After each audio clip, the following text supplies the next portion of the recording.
right All now. right, let's go to NFL draft grades here.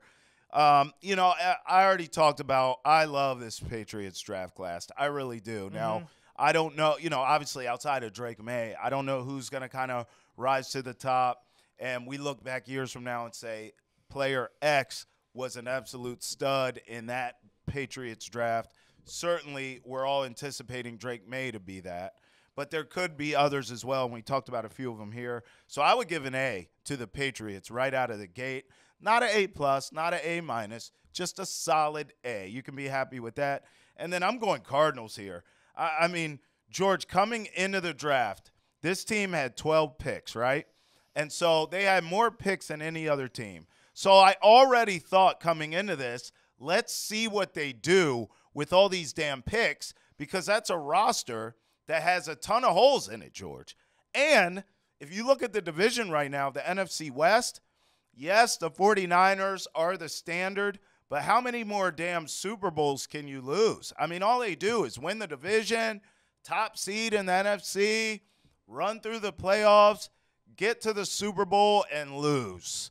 Okay, I saw it against the Ravens, Mahomes twice. So I'm looking at this now like at some point, Shanahan, Lynch, all these so-called geniuses are going to be starting to be held accountable. So if it's a stock, you know, I'm starting to sell. I might not sell all of it, but I'm starting to sell off my Niner stock. Ooh. Meanwhile, I'll hold on to mine. Meanwhile, Matthew Stafford getting older. Aaron Donald gone, retired. So, yeah, I love Sean McVay, but the Rams now starting to get a little bit older there, a little long in the tooth. I just think Seattle, new coach, Geno Smith, still your quarterback. Still a stopgap guy, and they don't have a real quarterback of the future yet. That's where I thought Penix should have ended up. So I'm looking at the Cardinals like you can make some hay here with all of these picks. We understand Marvin Harrison Jr., duh. But again, George, take the names out, and I just go positions here. Wide receiver, edge rusher, corner, running back, offensive tackle, tight end, corner, safety, edge rusher, another offensive tackle, another wide receiver, corner. That is filling out the roster 101. And by the way, a lot of these names are big-name guys that you liked and you had evaluated high. I think the Cardinals deserve an A in this draft. No one's really talking about them outside of Marvin Harrison Jr. I get it, but watch out for the Cardinals. With Kyler Murray, a capable quarterback, that team's headed in the right direction, George, I'm telling you. Yeah, I think with the Cardinals, they get the number 2 overall prospect in this draft, Marvin Harrison Jr. Think about what they add late in the draft. Tippmann, the tight end out of Illinois. That's right. Red zone target for Kyler Murray. Building this offense, really going heavy in the line of scrimmage, and that's what they needed to do, even going running back in certain spots. And just, I like what they did in this draft of filling it out, who they took at certain spots, and just building it around, getting good defensive backs, getting good edge players on the line of scrimmage as well. You graded the Patriots. You gave them an A? Yeah. You're an easy grader, dude. Easy grade. I give them a B-.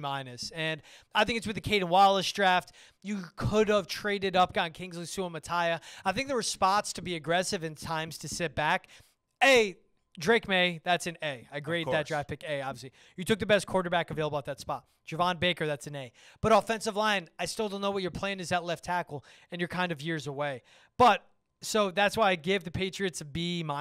Falcons, I go C+, just because you take Penix 8th overall. Yeah. And I understand the long-term play because you have Kirk Cousins, but first 2 years is really when it's guaranteed. $90 million in 2 years, right. $10 million guaranteed the rest of that contract. If you cut Kirk Cousins or trade him, you save $32.5 million after year 2. And then Penix steps in, rookie scale contract, plays with these young receivers. But why not trade back, get more picks, and then get Michael Penix at 11th or 12th because of the Broncos or the Vikings sitting there? I liked what they did then, though. 3 straight picks, all addressing a defensive line. To me, the one that caught my eye is the Eagles. I give them an A. I mean, you hire Vic Fangio as a defensive coordinator. Nick Sirianni needs to have a coming-to-Jesus moment looking at himself and how he handled the locker room. But Kenyon Mitchell out of Toledo, the first pick, falling to them at 22. Cooper DeJean, cornerback out of Iowa, in the second round. That's 2 cornerbacks they picked that did not allow a single touchdown in 2023. And DeJean can line up in the slot, outside, go to safety. It's just very versatile to be used for Fangio. Even going Jalix Hunt, Anaya Smith, Jeremiah Trotter playing the hits on that one. We'll see how that goes. But I like what the Eagles did. I give them an A just because the offense is settled. You go and get a wide receiver like Aeneas Smith who doesn't drop anything. But also, before the draft, you lock up A.J. Brown, pay him again, keep him happy. You have Devontae Smith. Offense is taken care of. I still think they need to start looking at tackles to really, because as their guys are getting older in Lane Johnson and Jordan Mailata. But beyond that, offense is taken care of. Quarterback is taken care of. Get this defense right and continue building off that line of scrimmage. You have Nolan Smith. You have Javon Carter. Jalix Hunt, he's athletic. He's explosive. He can learn behind the studs you already have on this team. You got Bryce Huff in the offseason as well. Continue to build on this team. I really like what the Eagles did.